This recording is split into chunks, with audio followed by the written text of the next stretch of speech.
Daniel नबी की पुस्तक और उसका 7वां अध्याय और उसके 17वें पद को पढ़ें। ये बड़ा बढ़िया दर्शन है जो डैनियल देख रहा है, अपने बिस्तर पर लेटा हुआ ख्वाब देख रहा है। क्या लिखा है? उन 4 बड़े बड़े जंतुओं का अर्थ 4 राज्य हैं जो पृथ्वी पर उदय होंगे। लेकिन ये उस समय की चर्चा है। लेकिन एक आयत मैंने पिछली बार दी थी और उसमें मैंने बताया था 8 राज्यों के बारे में चर्चा की थी। उस समय यीशु मसीह की चर्चा नहीं की थी, लेकिन 8 राज्यों की चर्चा की थी। जब मैंने कहा था 5 तो हो चुके, 1 है और 1 आने वाला है। अभी 2 राज्य बाकी हैं, उसकी चर्चा बाद में करूंगा। आज सिर्फ 2 राज्यों की चर्चा करूंगा, घबराइएगा नहीं। सिर्फ 2 राज्यों की। किसकी चर्चा करूंगा? पीतल की और लोहे की। पीतल की तो जो क्या लिखा है 7वें अध्याय 17वें पद में, पढ़िए। उन 4 बड़े बड़े जंतुओं का अर्थ 4 राज्य हैं। 4 राज्य हैं, हाँ, जो पृथ्वी पर उदय होंगे। जो पृथ्वी पर उदय होंगे। लेकिन ये आज की तारीख में उदय हो चुके। कहिए उदय हो चुके। उदय हो चुके, इतना याद रखिएगा, उदय हो चुके, ये राज्य हो चुके। इसके लिए मैं आपको बताऊं, डैनियल ने, जो बेलशस्सर कहलाता है, ये बेलशस्सर नबूकदनेस्सर का बेटा नहीं है, ये डैनियल है। जो डैनियल ने एक तीसरा ख्वाब देखा। चक्कर में पड़ जाएंगे बहुत कि भैया इतने ख्वाब तो हम याद भी नहीं रख पाएंगे। एक और ख्वाब देखा और वो देख रहा था और तमाम चीजों को समझ रहा था, और समझते समझते वो बड़ा परेशान हो गया, बहुत घबराने लगा। जो वो देख रहा था दर्शन के अंदर, तो दर्शन में वो इतना थरथराने लगा, कांपने लगा, गिर पड़ा। तो एक शख्स उसको सामने नदी के किनारे खड़ा हुआ दिखाई दिया, जो उफास के से वस्त्र पहने हुए था। उसकी आंखें ज्वाला के समान थी, सिर सोने के समान, कुंदन के समान था, और बड़ी बातों का जिक्र है खुदा के कलाम में। तब लिखा है परमेश्वर के, ध्यान देके सुन रहे हैं आप? ध्यान देके सुन रहे हैं? क्यों? डैनियल कौन सा ख्वाब देख रहा? तीसरा। डैनियल कौन सा देख रहा है? पहले दूसरे से मत मिलाइएगा, अभी तीसरे पे रहिए। और लिखा हुआ है, किसी शख्स ने डैनियल को हियाव बनाया कि भैया ये देख रहे हो, क्योंकि अगर आप ही को कुछ ऐसी चीजें दिखाई देने लगे, ये राजा आएगा, ये मारेगा, वो मारेगा, ये फिर ये आएगा, ये मारेगा, तो आप ही के पैर के नीचे जमीन निकलने लगेगी। तो डैनियल के पैर के नीचे जमीन निकलने लगी। उसका हियाव बनाया और लिखा हुआ है, उसको घुटनों और हाथ के बल बैठा दिया। हालांकि मेरी समझ में अभी तक नहीं आया ये वाली बात कि घुटनों और हाथ के बल बैठते कैसे हैं। बैठना होता है ऐसे, जब नीचे ऐसे बैठ जाओ, ठीक है। घुटनों और इसके बल तो आप ऐसे होते हैं। तो ये लिखा हुआ है, उसने घुटनों और हाथ के बल, 10वें अध्याय को पढ़िएगा घर में जाकर, आपको इसका पूरा चित्रण मिल जाएगा। तो बैठा दिया और फिर उससे बातचीत करी। लिखा हुआ है, तब एक स्वर्गदूत उसके पास आया जिसका नाम जिब्राइल था। वो जिब्राइल आकर उससे कहने लगा, हियाव बन, दृढ़ रहे। मैं तुझे बताना चाहता हूं, मैं तो निकला था तेरी दुआ का जवाब देने के लिए, लेकिन फारस का बादशाह आया और वो मुझसे मुखातिब हुआ, वो मुझसे बातचीत करने लगा। और जब बातचीत करने लगा तो मैंने उसको तब मिकाएल आया, उसने मिकाएल ने मुझे वहां से छुड़ाया, और अब मैं तेरे पास आया हूं बातचीत करने के लिए, ताकि मैं तुझे भेद की बातों को बता सकूं। अब आ जाइए वर्ष पे, 10वां अध्याय 20वां पद पढ़िए क्या लिखा। तब उसने कहा, क्या तू जानता है कि मैं किस कारण तेरे पास आया हूँ? किस कारण तेरे पास आया हूँ? अब मैं फारस के प्रधान से लड़ने को लौटूंगा।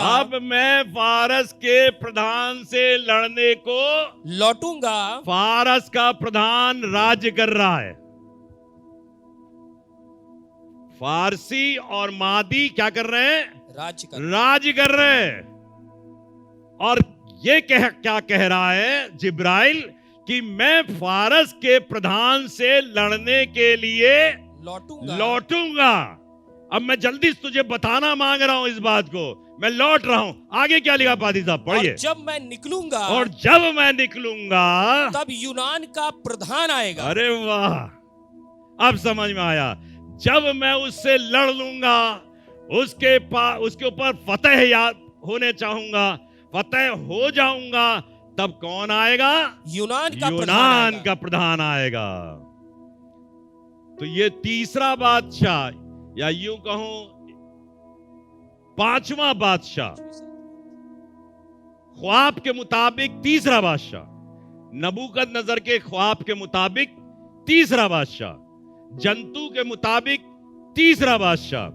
लेकिन बादशाहतों को जब मैंने बताया 9 बादशाह थे, उसके मुताबिक 5वां बादशाह। बहुत बुद्धि खर्च करनी पड़ेगी इसमें, बहुत बुद्धि खर्च करनी पड़ेगी समझने के लिए। अगर कहीं बुद्धि दूसरी जगह रख के आए, उसको भी मंगा लीजिए फोन करके, हैं? तो लिखा हुआ है तब यूनान का प्रधान आएगा। तब ये यूनान का प्रधान आएगा का मतलब है यूनान की बादशाहत होगी, 5वीं बादशाहत होगी। और ये इस बादशाहत का जिक्र किया, ये कौन सी है? पीतल की। कौन सी है? पीतल की बादशाहत। अब देखिए, ये तीसरी बादशाहत पीतल की है। अब पढ़िए आप डैनियल नबी की पुस्तक, उसका 2 अध्याय 32वां पद। 2 अध्याय 32वां पद। उस मूर्ति का सिर जो चोखे सोने का था। हाँ, यूनान का बादशाह, इसके बारे में कहा जा रहा है कि जो मूर्ति का सिर तो चोखे सोने का था, और उसकी छाती और भुजाएं चांदी की। याद आया? छाती और भुजाएं चांदी। ये कौन सा बादशाह है? फारस का। और फारस के बादशाह से लड़ने के लिए निकला, तो आया कौन? यूनान का बादशाह। तो क्या लिखा बादशाह? उसका पेट और जांघे पीतल की है। और ये बड़े करीने से परमेशन है। सोना सबसे बेशकीमत होता है, उससे कम बेशकीमत कौन होता है? चांदी। और चांदी से बेशकीमत कम पीतल, और पीतल से कम लोहा, और लोहे से कम मट्टी। और खुदा ने इंसान के शरीर को बिल्कुल इसी तरीके से बनाया। औरत के लिए भी कहा है, पत्नी के लिए कहा है कि तुम्हारा सर कौन है? तुम्हारा पति। बहुत बेशकीमत है। अपने पति की इज्जत करो, आदर करो। वो आपका सर है, ब्रेन यही होता है। सारा कंट्रोल, सारा नियंत्रण यहां से चलता है। और उसके बाद हृदय। तुम मेरे हृदय के बड़े करीब हो, तुम मेरे दिल के बड़े करीब, ब्रेन के करीब नहीं है, लेकिन हृदय के बड़े करीब हो। तो हृदय हो गया। अब क्या आया? पेट। पेट तो बहुत है भी है। सारा काम ही हमने आपको बताया पिछले 3 हफ्ते पहले का मैसेज याद कीजिएगा। पेट से सारा दुनिया चल रही है, दिमाग से नहीं चल रही, ना दिल से चल रही, सब पेट के चक्कर में चल रही। आज इस खाने को खा खा के रोज जा जाके कुछ भी हासिल नहीं हुआ, बुढ़े पे बुढ़े बुढ़े बुढ़े होते चले जा रहे, कमजोर, खाना खा के कमजोर हो गए। अरे डॉक्टर के पास जाते वो कहता खाना ना खाओ, मर जाओगे, ज्यादा ना खाया करो तेल पानी। तो ये खाना बड़ी बुरी चीज है। तो यहां पर अब आया, कौन आया? कौन आया बादशाह? यूनान का बादशाह। लिखा हुआ है। अब आप में से अगर कोई हिस्ट्री को जानता हो, मुझे नहीं मालूम कितना हिस्ट्री को जानते हैं, पहला उसको बताऊंगा मैं आपको। यूनान का जो बादशाह था, कोई जानता है? अगर कोई नाम बोल दे तो मजा आ जाए। ग्रीशियन किंग कौन था सबसे पहला? कोई बोल सकता है?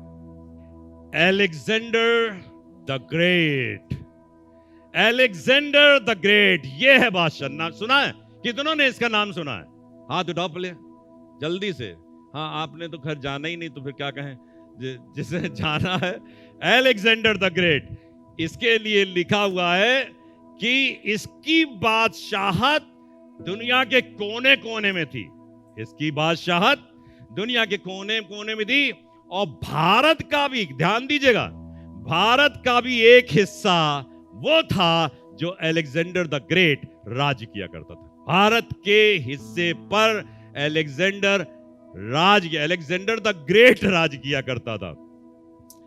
और उसकी बादशाहत का अंत उसकी मौत से हुआ।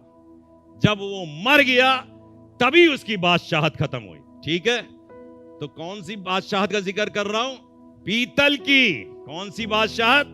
पीतल की। ये जंगें ये मजबूत रहनी चाहिए, पीतल के समान, ये सोने के समान नहीं हो। सोना अगर यहां लगा दो तो बैठ जाएगा आदमी, लड़बड़ा के बैठ जाएगा। इसके बाद लोहा, ये मजबूती को दिखा रहा है, लेकिन बेशकीमत ये है, उससे कम बेशकीमत ये है, उससे कम बेशकीमत ये, उससे कम बेशकीमत ये, और सबसे नीचे तो मट्टी। तो अलेक्जेंडर द ग्रेट जो था, ये यूनान का बादशाह था, और इसकी बादशाहत का अंत इसकी मौत के साथ हुआ। अब आपको जल्दी से ले चलो डैनियल। मैंने नबूकदनेस्सर के ख्वाब के बारे में तो बता दिया कि उसकी जांघें पीतल की थी। इसके लिए इसका तर्जुमा लिखा हुआ है डैनियल 2 अध्याय और उसके 39 पद में। देखिए इसके बारे में कह क्या रहा है। डैनियल 2 अध्याय 39 पद पढ़िए, लिख लीजिएगा, वरना आप फिर YouTube पे देखिए। 2 अध्याय 39। फिर एक और तीसरा पीतल का सा राज्य होगा, जिसमें सारी पृथ्वी आ जाएगी, सारी पृथ्वी। और तभी मैंने कहा उसमें भारत का भी एक हिस्सा आ गया था और उसने राज्य किया। जो डैनियल ने पहला ख्वाब देखा था, पहला ख्वाब किसी को मालूम है? इतना याद हो जाना चाहिए। पहला ख्वाब क्या देखा था? अभी बता चुका हूं थोड़ी देर पहले। समुद्र के ऊपर चौमुखी आंधी चली और 4 जंतु निकले। पहला सिंह के समान, जिसके 2 पंख थे, नोचे गए। दूसरा रीछ के समान, जिसके 3 मुंह में पसलियां थी। और तीसरा कैसा था?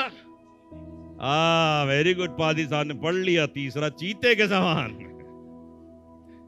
तीसरा कैसा था? चीते के समान, है ना? पढ़िए 7वां अध्याय 6वां पद। इसके बाद मैंने दृष्टि की और देखा कि चीते के समान, चीते के समान एक और जंतु है, एक और जंतु है, जिसकी पीठ पर पक्षी के से 4 पंख हैं। अच्छा, चीते के पीठ पर पक्षी से कैसे 4 पंख हैं। और पहले सिंह के कितने थे? 2। देखिए, कंपेयर करते रहिएगा तभी समझ में आएगा।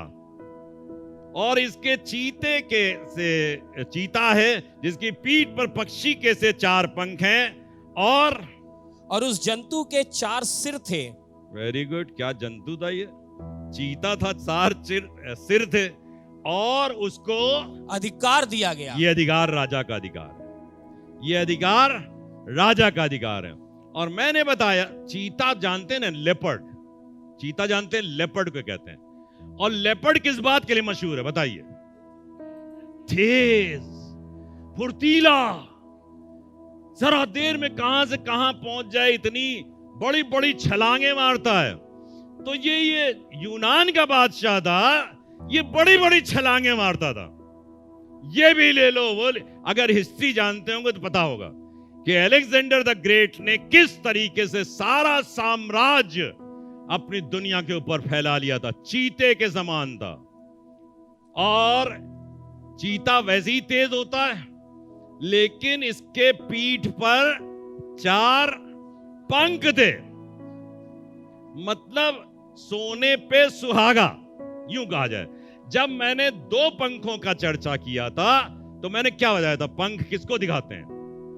पंख दिखाते हैं स्विफ्टनेस को। स्विफ्ट मतलब हमको यहां से पैदल जाने में देरी लगेगी, दौड़ कर जाने में गेट तक देरी लगेगी, लेकिन अगर हमारे पंख होंगे तो हम सर्र से जरा देर में उड़ जाएंगे।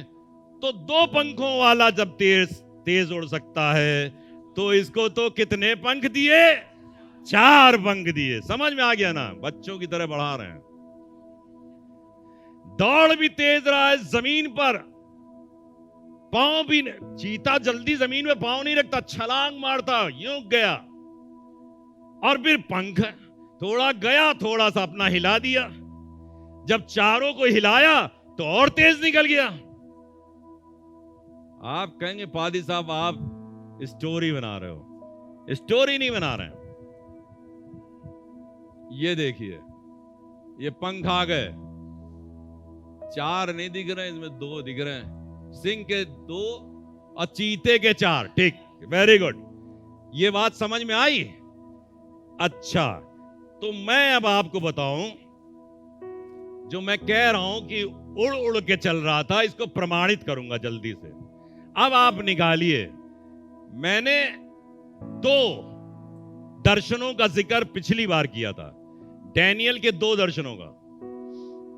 पहला दर्शन हो गया, समुद्र पे चौमुखी आंधी चली, हो गया। दूसरा एक और दर्शन दिया था मैंने, मादी फारसियों के बारे में बताया था। किसी को अगर याद हो तो बताए, भूल गए होंगे, 1 हफ्ता गुजर गया। 8वां अध्याय निकालिए आप और 5वां पद पढ़िए। 5वां, 6ठा, 7वां, 8वां। मैं सोच ही रहा था। असल तो में ये जल्दी से बता दें, पहले लिखा हुआ है, अगर आपको याद आएगा, कि दर्शन देख रहा है, ये ऊले नाम की नदी के पास दर्शन देख रहा है कि वहां पर एक मेढ़ा खड़ा हुआ है। क्या खड़ा हुआ है? एक मेढ़ा खड़ा हुआ है जिसके 2 सींग है। ये है मादी और फारसी, ये 2 सींग हैं और ये बहुत तहस नहस कर रहा। मैं पिछली बार बता चुका हूं, बहुत तहस नहस कर रहा, बर्बादी कर रहा। मादी फारसी लोगों ने बड़ी बर्बादी करी। अब आप आइए यहां पर जहां मैं पढ़वा रहा हूं। मैं ये सोच ही रहा था कि अब मादी फारसियों का राज हो गया, खत्म। तो फिर मैंने क्या देखा, पढ़िए। कि एक बकरा पश्चिम दिशा से निकलकर सारी पृथ्वी के ऊपर। मैं डैनियल की पूरी पुस्तक पढ़ाई दे रहा हूं, ऑलमोस्ट डैनियल की पूरी पुस्तक पढ़ गई। अगर आपने इतना समझ लिया तो समझ लीजिए पूरी डैनियल की पुस्तक खत्म। तो लिखा है एक बकरा पश्चिम दिशा से निकलकर। ये बकरा ही है जो मेन है, बकरा। आजकल हम लोग बकरा खाते हैं, बहुत खूंखार होता है ये। बकरे के सामने भी जल्दी पड़ता नहीं आदमी। बकरा, मर्द की बात की जा रही है। किनारे निकल जाओ, सींग लेके अगर आ गया तो मूड खराब हो जाएगा, फिर आपको मार डालेगा। तो इसके बारे में लिखा है, बकरा पश्चिम दिशा से निकलकर सारी पृथ्वी के ऊपर ऐसा फिरा कि चलते समय भूमि पर पांव न छुआया। क्या बात है, समझ में आया? चलते समय लेपर्ड ने भूमि पर पांव नहीं धरा। समझ में आ गया? अब आपको समझ में आया यूनान के बादशाह के बारे में जो बताया है कि वो उसकी स्विफ्टनेस लेपर्ड वाली। खुद अब आप जानवरों से, बकरों से समझाने की कोशिश कर रहा है, तो कह रहा भूमि पर पांव न छुआया और उस बकरे की आंखों के, हाँ पढ़िए, और उस बकरे की आंखों के बीच में एक देखने योग्य सींग था। देखने योग्य एक सींग था। कौन बादशाह है ये? कौन बादशाह है? यूनान का एलेक्जेंडर द ग्रेट। बोल लेंगे इतनी में, यूनान का एलेक्जेंडर द ग्रेट। ओके, अब देखने योग्य एक सीन था। सीन था कि सींग था? सींग था। अच्छा भैया, वो उस दो सींग वाले मेढ़े के पास जाकर, वो उस दो सींग, मैंने अभी क्या पढ़ाया था, जब तीसरा दर्शन पढ़ाया तो मैंने कहा, उस दूत ने कहा, जिब्राइल ने कहा, मैं जाऊंगा और अभी फारस के प्रधान से लड़ूंगा। और तब यूनान का प्रधान और फारस का प्रधान मैंने बताया मेढ़ा दो सींग वाला। देखा, दो सींग वाला। तो लिखा हुआ है मैं जाऊंगा, और क्या लिखा? बकरा, बकरे के बारे। उस दो सींग वाले मेढ़े के पास जाकर, मैं उस दो सींग वाले मेढ़े के पास जाकर, जिसको मैंने नदी के सामने खड़ा देखा था, उस पर जलकर अपने पूरे बल से लपका। कौन लपका? यूनान का बादशाह। कौन लपका? बकरा, जिसके ना आंख के बीच में एक सींग था। अब आगे चलिए। हाँ, मैंने देखा कि वो मेढ़े के निकट आकर उस पर झुंझलाया। किसके पास आकर झुंझलाया? मेढ़े के पास। मेढ़ा कौन है? मादी और फारसी का राज्य। उसके पास आकर झुंझलाया। अच्छा चलिए आगे जाइए। और मेढ़े को मारकर, मादी फारसियों को मारकर, उसके दोनों सींगों को तोड़ दिया। उसके दोनों सींगों को, मतलब मादी और फारसी ये दो सींग हैं, इनको तोड़ दिया। आगे चलिए। और उसका सामना करने को मेढ़े का कुछ भी वश ना चला। मेढ़े का कुछ भी वश, मतलब मादी और फारसियों का कोई भी वश ना चला। आगे चलिए। तब बकरे ने उसको भूमि पर गिराकर रौंद डाला। ये और मेढ़े को उसके हाथ से छुड़ाने वाला कोई ना मिला। उसके हाथ से छुड़ाने वाला कोई ना मिला। चारों तरफ उसका राज्य होता चला गया। लेकिन मैंने आपको बताऊं, अगर कोई बादशाहत खत्म होती है तो उसके घमंड की वजह से। नबूकदनेस्सर बादशाह की भी बादशाहत खत्म हुई उसके घमंड की वजह से। बेलशस्सर बादशाह की बादशाहत खत्म हुई उसके घमंड की वजह से। और मादी फारसियों की भी बादशाहत खत्म हुई तो उसके घमंड की वजह से। मादी फारसियों के मेढ़ा मार रहा था सबको, खुदा को बर्दाश्त नहीं। वो तो खुदा की तो मर्जी सिर्फ इतनी है कि वो अपने लोगों को सुधारे, मार थोड़ी ना डालो, बर्बाद थोड़ी ना कर दो। तो वो यूनान का बादशाह निकला। अब देखिए क्या लिखा, इसी पे पढ़िए। हाँ, तब बकरा अत्यंत बढ़ाई मारने लगा। ये भी बढ़ाई मारने लगा। तब बकरा अत्यंत बढ़ाई मारने लगा। और जब बलवंत हुआ तब उसका बड़ा सींग टूट गया। तब उसका भी बड़ा सींग टूट गया। तोड़ दिया खुदा बाप ने। बहुत बड़ाई मार रहा है, गड़बड़ कर रहा है। उसका बड़ा सींग टूट गया। चलिए। और उसके बदले देखने योग्य, हाँ, 4 सींग निकलकर चारों दिशाओं की ओर बढ़ने लगे। इसका इंटरप्रिटेशन लिखा हुआ बाइबल में। आप सोचेंगे हमने जबरदस्ती बताया। चलिए इंटरप्रिटेशन पढ़ते हैं। दानियेल की पुस्तक 8वां अध्याय 21वें पद से पढ़िए। हाँ, और वो रुआर बकरा यूनान का राज्य है। समझ में आया क्या लिखा है? वो रुआर बकरा यूनान का राज्य है और उसकी आंखों के बीच जो बड़ा सींग निकला, हाँ, आंखों के बीच बड़ा सींग निकला, वो पहला राजा ठहरा। वो पहला राजा अलेक्जेंडर द ग्रेट ठहरा। आगे बढ़िए। वो सींग जो टूट गया और उसके बदले जो 4 सींग निकले, हाँ, इसका अर्थ ये है कि उस जाति से, अभी हमने ऊपर पढ़ाया था, और 4 सींग, और जब सींग की बात आती है, जब जंतु की बात आती है, जब पहाड़ों की बात आती है, तो बादशाहतों की बात आती है, राजाओं की बात आती है। ठीक है, हाँ, 4 सींग उदय हुए। आगे चलिए। परंतु उनका बल उस पहले नहीं, सींग जो टूट गया उसकी संति 4 सींग निकले, इसका अर्थ यह है कि उस जाति से 4 राज्य उदय होंगे। हाँ, अब उस जाति से 4 राज्य उदय होंगे। रेडी, हाँ चलिए। परंतु उनका बल उस पहले का सा ना होगा, उस पहले का सा ना, अलेक्जेंडर द ग्रेट जैसा ना होगा, क्योंकि अब बादशाहत बदल रही है। अब बादशाहत बदल रही। पीतल की बादशाहत के बाद कौन सी बादशाहत आ रही है? लोहे की। कहिए लोहा, बड़ा मजबूत, ये सबको संभाल लेगा, पीतल को भी संभालेगा, चांदी को भी संभालेगा, सोने को भी। इतना खुदा ने मजबूत आपके पैरों को बनाया है। क्या लिखा पादी साहब, पढ़िए। उन राज्यों के अंत में, हाँ, जब अपराधी पूरा बल पकड़ेंगे, तब क्रूर दृष्टि वाला और पहेली बूझने वाला एक राजा उठेगा।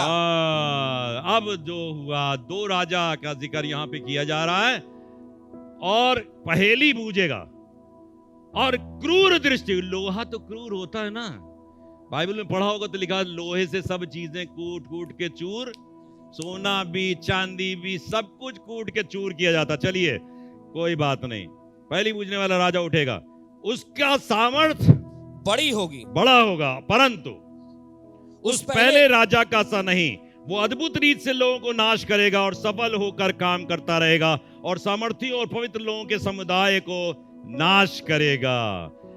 अब कौन सा राजा आ गया राज्य करने के लिए? यूनान के बादशाह के बाद पैर, लोहा, कहिए लोहा। अब लोहा राज करने के लिए आ गया है, और ये लोहा राज्य किसको दिखाता है? बस यही बता के खत्म कर दूंगा, क्योंकि इसके आगे आप झेल भी नहीं पाओगे, तो उसके बाद सब गड़बड़ा जाएगा।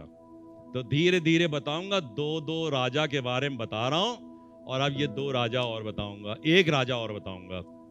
2 अध्याय 40 पद, डैनियल। चौथा राज्य लोहे के तुल्य मजबूत होगा। चौथा राज्य लोहे के तुल्य मजबूत होगा। लोहे से तो सब वस्तुएं चूर चूर हो जाती हैं और पिस जाती हैं। हाँ। इसलिए जिस भांति लोहे से, हाँ, वे सब कुचली जाती हैं, उसी भांति, हाँ, उस चौथे राज्य से सब कुछ चूर चूर होकर पिस जाएगा। वाह बाबा, क्या कर रहे हो? अपने लोगों को सुधार रहे हो। अगर आसानी से सुधर जाओ तो ज्यादा अच्छा। मैंने शुरुआत यहीं से की थी। देखिए, आसानी से खुदा की बातों को मान जाओ, खुदा की मर्जी। आप लोग खूब प्रचार करते हो, खूब बोलते हो, अल्टीमेटली खुदा की मर्जी ही पूरी होगी। तो क्यों नहीं पहली बार में कहते, आए खुदा तेरी मर्जी। जब यीशु मसीह प्रार्थना कर रहा था गेत्सेमनी बाग में, तो उसने क्या कहा? मेरी तो इच्छा ये है, लेकिन मेरी इच्छा नहीं, तेरी इच्छा, क्योंकि पूरी भैया उसी की होगी। कहिए, पूरी उसी की होगी, हमारी नहीं होगी। हम तो एक माध्यम है भाई, हम तो एक जरिया हैं। मर्जी पूरी वही करता है सारी चीजों को। और यहां पे लिखा, चौथा राज्य कैसा होगा? लोहे के तुल्य मजबूत होगा। अब मैं बताऊं, लोहा किसको दिखाता? पादी साहब ने जवाब दिया थोड़ा सा, लेकिन ये जो राज है 2 हिस्सों में बटा हुआ। मैंने ऊपर की जो आयत पढ़ाई थी वो कहा था 2 हिस्सों में, क्योंकि लोहा और फिर लोहा और मट्टी, 2 राज्य। ठीक है, तो लिखा हुआ है परमेश्वर, इसके लिए एक आयत दे देता हूं जल्दी से, वो आप देख लीजिए, वो बाइबल में ये अच्छा, फिर आ जाता हूं वापस उस जगह पे। 7 बादशाहों का जिक्र जिसमें लिखा 5 हो चुके, 1 है और 1 आएगा। तो हमने कितने राज्यों का जिक्र कर लिया अभी तक, ये बताओ? 5 का जिक्र कर लिया। फिरौन और अश्शूर 2, बेबीलोन 3, मादी फारसी 4, यूनान 5 तो हो चुके, और 1 अभी। अब मजा आने वाली बात है कि अब है ये जो चल रहे हो तुम ना, ये उसी राज्य में चल रहे हो। कौन से राज्य में चल रहे हो? लोहा। किस राज्य में चल? जिससे कूट कूट के चूर ची जाएंगे। वेरी गुड, क्या बात है। चौथा राज लोहे के तुल मजबूत होगा, लोहे से सब चीज। तो ये आयत इसमें निकाली, यूहन्ना रचित सुसमाचार। अब नए अदनामे में आ जाइए, क्योंकि अब ये पुराने अदनामे की बात खत्म हो गई। नए अदनामे में आइए, ये 11वां अध्याय निकालिए, 48वां पद पढ़िए। खुदावंद यीशु मसीह लाजर को जिला रहा था। जब लाजर को जिलाया तो बहुत से लोग खुदावंद यीशु मसीह की तरफ रुजू लाने लगे। ठीक है, लाजर को जिलाया, मरियम मार्था वहां पर थी, और बहुत से लोग देख रहे थे। यीशु मसीह ने कहा लाजर बाहर निकला। लाजर बाहर निकल आया, कफन से बंधा हुआ निकल आया, उसका खोल को जाने दो। तो लोग उसे तो यहां पे क्या लिखा 48 जब पढ़िए, यदि हम उसे यूं ही छोड़ दें। अरे अगर इस यीशु को ऐसे ही छोड़ दें, हाँ, तो सब उस पर विश्वास ले आएंगे। तो सब उस पर विश्वास ले आएंगे, और रोमी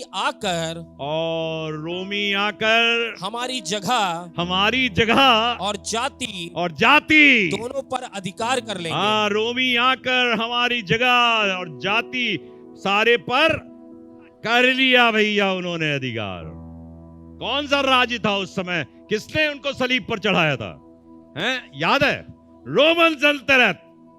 और रोमन सल्तनत ने बहुत राज्य किया, बहुत जबरदस्त तरीके से। एक और आयत निकालिए मेहरबानी से, वो आपको मिलेगी प्रेरितों के काम। उनका सल्तनत फैल गया। रोमी आकर हमारी जगह जाति पर अधिकार कर लेंगे। यहां पे क्या लिखा? जाति पर अधिकार कर लेंगे, मतलब अभी किया नहीं है, और हम कह रहे हैं उन्होंने अधिकार कर लिया। तो इसके लिए निकालिए प्रेरितों के काम 16 अध्याय 21 पद। Book of Acts 16 chapter 21 verse पढ़िए। और ऐसी रीतियां बता रहे हैं। अरे ये चेले ऐसी रीतियां बता रहे हैं जिन्हें ग्रहण करना। पौलुस के बारे में लिखा जा रहा, पौलुस के बारे, ये ऐसी रीतियां बता रहे हैं जिन्हें हमें ग्रहण करना या मानना हम रोमियों के लिए ठीक नहीं। हम रोमियों के लिए ठीक नहीं। अरे राज्य किसका आ गया? किसका आ गया? रोमन सल्तनत आ गई, चारों तरफ रोमन। और आज जिस सल्तनत में हम जी रहे हैं, वो चाहे भारतवर्ष कहलाता हो, चाहे यूनाइटेड स्टेट्स ऑफ अमेरिका कहलाता हो, चाहे कोई कंट्री कहलाता हो, आप एक ही चीज देखोगे, बोलना खतरनाक है। चारों तरफ डिक्टेटरशिप चल रही है, चारों तरफ डिक्टेटरशिप चले। रोमन सल्तनत डिक्टेटरशिप को दिखाती है। डिक्टेटर, बस हमने कह दिया, उनसे क्रूअल कोई हुआ ही नहीं, इसीलिए लिखा है वो तो चूर चूर करते हैं।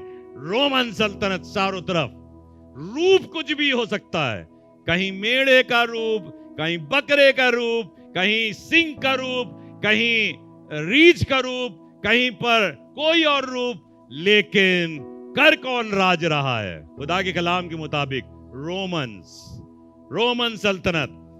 खत्म कर रहा हूं, बस इसका इंटरप्रिटेशन और बता दूं। पहला जो दर्शन था डैनियल का, उसको पढ़िए आप, 7वां अध्याय 7वां पद पढ़िए। क्या लिखा है? फिर इसके बाद मैंने स्वप्न में दृष्टि की और देखा कि एक चौथा जंतु है जो भयंकर और डरावना और बहुत सामर्थी है ना। भयंकर। आज सोच के देखो थोड़ा सा अपने राज्य के ऊपर, सोच के। भयंकर कहिए, भयंकर, डरावना है, डरावना और बहुत सामर्थी। नबूकदनेस्सर बादशाह ख्वाब देख रहा है। एक मूर्ति है जिसका सर सोने का है, छाती और भुजाएं चांदी की, और जांघ ये पीतल की, और पैर लोहे के हैं। डैनियल बादशाह ने बता दिया ऐसा ऐसा होने वाला है। और आज जो राज्य चल रहा है वो रोमन सल्तनत का है। और लिखा है वो फिर क्या करता है? हाँ, उसके बड़े बड़े लोहे के दांत हैं। अरे उसके बड़े बड़े लोहे के दांत हैं। हाँ, वो सब कुछ खा डालता है। वो सब कुछ बताओ भैया, अगर आप लोग को थोड़ा सा अखबार पढ़ते हो, वो सब कुछ खा डालता है। खा डालता नहीं है? पैसे सबके खा डाल रहा है। वो सब कुछ खा डालता है। और आगे चलिए, और चूर चूर करता है। और जो कुछ उसको नहीं मिला उसे चूर चूर करता है। आगे, और जो बच जाता है उसे पैरों से रौंदता है। क्या बात लिख दी खुदा बाप। इसी दौर में तो गुजर रहे हो। तुमको नहीं देगा, आपको नहीं देगा। पांचवा राज्य है। जो कुछ बच जाता है उसे पैरों से रौंद देता है। लाजर जब नीचे था, और वो क्या लिखा है, और वो चाहता था कि मेज के बचे हुए टुकड़ों से वो पेट भरे, लेकिन वो भी उसे नसीब नहीं होते थे। वो औरत गई जब यीशु मसीह से बात कर रही थी, अरे गुरु, कुत्ते भी मेज की गिरी हुई चूर चार से पेट भरते हैं। आज अपने ईमान को बढ़ाने की आवश्यकता है। आज के इस दौर में, इस बादशाहत के दौर में, अपने ईमान को आसमान की ओर उठाने की जरूरत है और कहने की जरूरत है, खुदा हम तुझे पुकारते हैं, क्योंकि वही खुदा है जो आपको सामर्थ्य देगा। वही खुदा है जो आपको मजबले से उठाकर उमराहों के बीच में बैठाने की सामर्थ्य रखता है। वो बनाना चाहता है आपको, वो आपको बनाना चाहता है। बन जाओ, क्योंकि इसके बाद कुछ और सल्तनतें आएंगी, वो जिंदगी में जीना दुश्वार कर देंगे। बता रहा हूं, और अगले हफ्ते इसकी चर्चा करूंगा। जीना दुश्वार कर देंगी। पढ़िए, मेहरबानी से पढ़िए, 7वां अध्याय 23वां पद पढ़िए। उसने कहा उस चौथे जंतु का अर्थ, देख लीजिए, पढ़िए। उस चौथे जंतु का अर्थ एक चौथा राज्य है। एक चौथा राज्य। ये इस जंतु के बारे में कोई नाम नहीं दिया गया। सिंह है, रीछ है, मेढ़ा है और बकरा है ना। लेकिन जो डैनियल ख्वाब देख रहा है, दूसरा दर्शन देख रहा है, पहला दर्शन देख रहा है, उसमें उसने सिंह का, रीछ का वर्णन किया। जब आप उस अध्याय को पढ़ेंगे तो लिखा है चौथा जंतु बहुत डरावना है। बस इतना लिखा है, भयंकर और डरावना। इसके बारे में कुछ चर्चा नहीं की। इसकी चर्चा हुई है 8वें अध्याय में जाकर, जहां पे वो बकरे का जिक्र कर रहा है। ठीक है, तो अब देखिए 23वां पद पढ़िए। उसने कहा उस चौथे जंतु का अर्थ, हाँ, अर्थ चौथा राज्य है जो पृथ्वी पर होकर और सब राज्यों से भिन्न होगा। सब राज्यों से मतलब, सब राज्यों से भिन्न होगा मतलब फिरौन बादशाह, मिस्र का बादशाह, अशूरी की बादशाह, बेबीलोन का बादशाह और मादी फारसी बादशाह और यूनान, वो सब राज्यों से भिन्न होगा। आगे पढ़िए। अब भिन्न ही है भैया। हाँ। और सारी पृथ्वी का नाश करेगा, और ये सारी पृथ्वी को खा जाएगा। आजकल आप नहीं कहते भैया खा जाओगे क्या? सारी पृथ्वी को नाश करेगा